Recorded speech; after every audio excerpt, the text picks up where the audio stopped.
My name is Ed Skwarek. I am Vice President of Legal and Regulatory Affairs at Advocacy.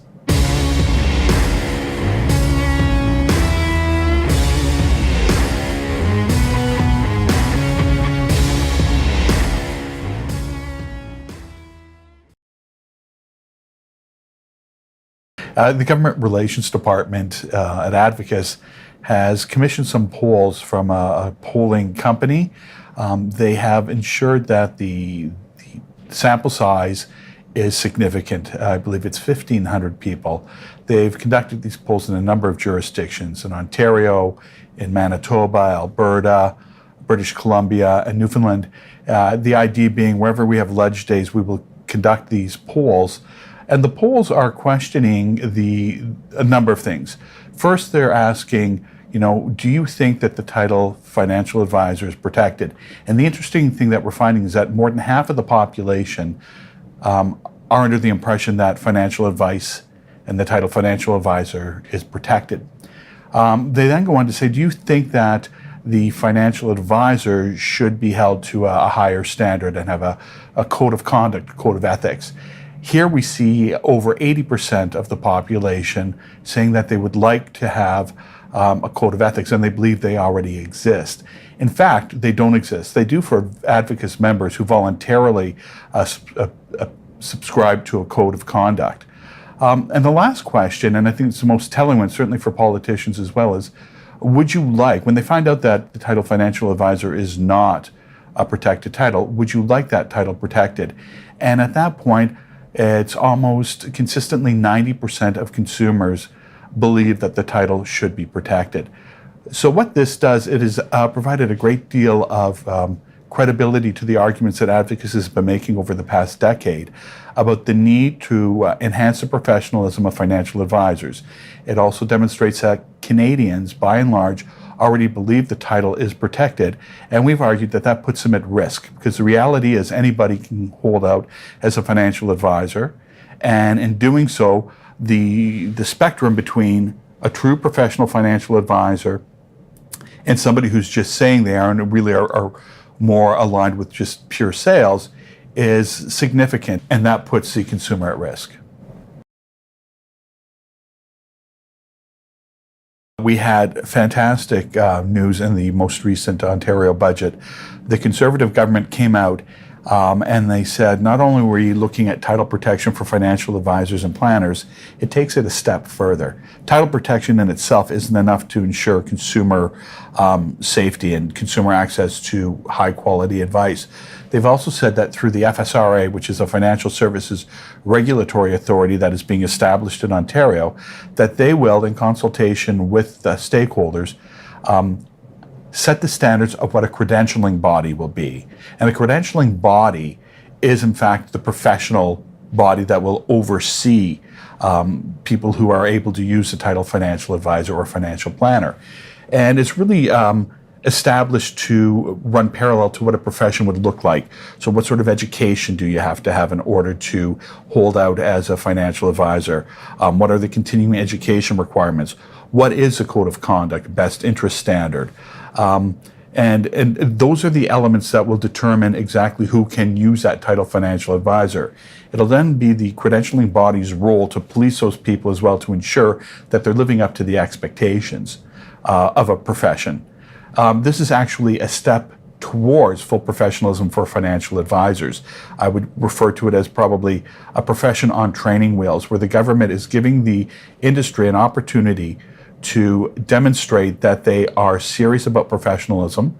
And so in protecting the title financial advisor and financial planner, and in enforcing the standards that they're establishing, it is going to make a real differentiator between people who are just selling product versus those who are committing to a higher level of professionalism. What this also does, I think, is it would put pressure on the industry itself to say, do we really want just salespeople? There is a place for salespeople in this environment and how it works, but there should be an internal pressure, I think, where the companies that are producing the products that help consumers achieve their financial goals, it's pressure on them to say, we really want people who are working to this higher standard because we want the consumer to really benefit. And taking a step back and looking at it from more of a broad public policy perspective, when we're looking at an environment where governments are increasingly constrained in their spending, where we have an aging demographic, there is an inability of the government to provide the services that we've become accustomed to. So this is an opportunity through enhanced professionalism to ensure that the consumers are getting the advice they need that will help them achieve their financial goals. Proper coverage on health care, ensuring preparation for retirement, ensuring that they're prepared to react to the risks, sudden death, divorce, things of that nature that we generally don't think about in terms of developing our financial plan and achieving our retirement goals. But this is something that a professional financial advisor will be able to assist the consumer with. So it serves an even broader public policy, and in the savings that governments may find in not having to provide as many social services, you have the opportunity for investment and other elements of the economy to help grow the economy and make it stronger as well. So all in all, I think the professionalism is long overdue for financial advisors. This budget absolutely puts us on the right track. And it also serves a further purpose. And that purpose is other jurisdictions have said to us, we like what you're saying in principle, but what we need to know is how other jurisdictions are dealing with this, because we'd like to move forward in a more harmonized fashion. And they were waiting to see how Ontario reacted. And since Ontario has put forward the bill that would have the title protection of the Financial Professionals Title Protection Act, we have been discussing it in other jurisdictions as well. And they like the concept. So what we're seeing is the start of a collaborative effort amongst other jurisdictions as well now to ensure that the broader public policy issues I was discussing are going to be addressed not just in Ontario, but potentially across Canada. The Advocacy professions model has gone through a number of iterations. Stepping back, looking at it from a historical perspective, it was about 10 years ago where we had something in the UK called RDR, the Retail Distribution Review. And that was to address issues of serious fraud in that jurisdiction. Their regulation of financial advisors and planners was completely different from the way we regulate here in Canada. But the issue that we were concerned about was the contagion factor. Whatever happens in the UK or Australia, there's a tendency for the regulators in Canada to look at the same issue.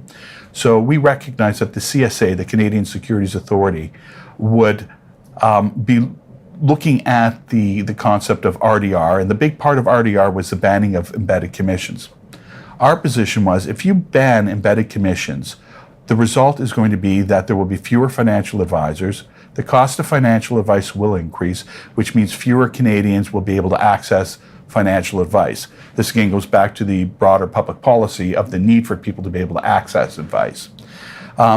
We met a lot of resistance with our argument, but over time it proved to be true. The studies done in the UK and Australia now indicate what's called the advice gap. Indeed, it has led to, banning of commissions has led to the increased cost in financial advice and fewer advisors to serve the consumer, which means consumers are now orphaned and forced to find solutions on their own. So we looked at the Canadian environment and we said, okay, the regulatory issues here are different from the UK and Australia. We are not dealing with the enormous fraud issues that they had. But rather than just say we don't need to do something, we said, let's look at this. What are the issues in the Canadian system and how can we offer a solution? So what we did is said, okay, well, we don't have the fraud issues. We do have the issues about anybody being able to hold out as a financial advisor. So we developed a professions model where we said, okay, let's make it more professional. Let's increase that professional standard, raise the professional bar. And we did succeed in Ontario in getting a piece of legislation into the House, made it through second reading and died on the order table because of a call of an election, and it was never reintroduced. But the conversation that emerged from that initial foray by Advocis of promoting this idea of higher professionalism and the professions model has morphed into what we're seeing now, which is the title protection with the credentialing. The reason for it going in that direction is moving directly to a profession from where we were is very daunting. You also have a number of different regulators involved. You have in Ontario and across Canada, the OSC and the CSA members from the various jurisdictions. You have the MFDA, you have IROC, and then you have the insurance regulators as well. So in order to establish a full-blown profession, the impact on all these different regulatory bodies would have been enormous. And then you have to ask yourself, is it the right timing to do it in one fell swoop, or is it more evolutionary? So the model we're proposing now and are supporting through what has been introduced by the Ontario government is more incremental steps. So the title protection as well as the credentialing. This also means that it's free choice. Anybody selling and advising on products does not have to become a financial advisor or a financial planner and live to the standards of the credentialing bodies. They can still just be a salesperson. However, the people who choose to operate as a profession, now they can, and that's going to be protected. So as I said, that's incremental stage towards a full profession in my estimation, and it's the right step to be taking at this point. The big issue that Advocis and Advocis members have been dealing with for as long as I've been here, and certainly even prior to that, is they feel removed from the regulatory process. And what I mean by that, MFDA and IROC on the security side deal with their members. They only discuss issues initially with their members. What are the problems in the industry and how do we deal with that? Their members are brokers and dealers. So when Advocacy would come forward and saying, we'd like to be involved in these conversations, we would run into the reality of, you're not a member, therefore we can't talk to you right now. So that exclusion is a huge hurdle that has to be cleared, and we're in the process of doing that.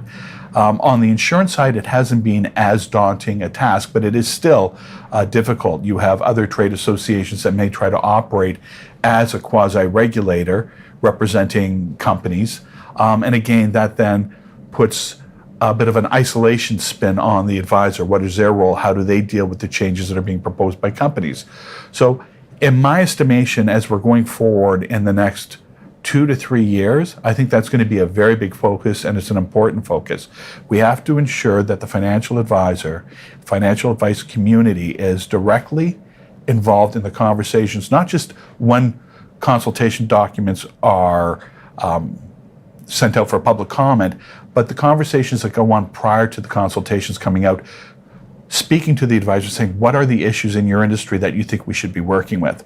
And as I say this, we've been pushing for this for a number of years, and we're getting some positive traction. I would note that the OSC's current statement of priorities, they're talking about burden reduction. Burden reduction referring to the burden of regulation. Regulation is important, but it's only important and helpful if it serves an identified problem and cures it.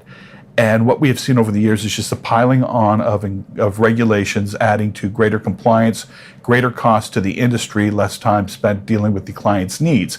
We're trying to reverse that, and it's through real efforts on the association's part, Advocacy's part, to communicate with governments and to regulators the need for more open dialogue, earlier dialogue, and listening to the advisors, what they see as the issues, and the consumers. Again, it all comes down to the consumer at the end of the day. If the consumer can't afford the access to the advice because advisors are too burdened by compliance, it slows things down, it makes them have to narrow the size of their book, well, then you're excluding the consumer from the advice that they desperately need and want.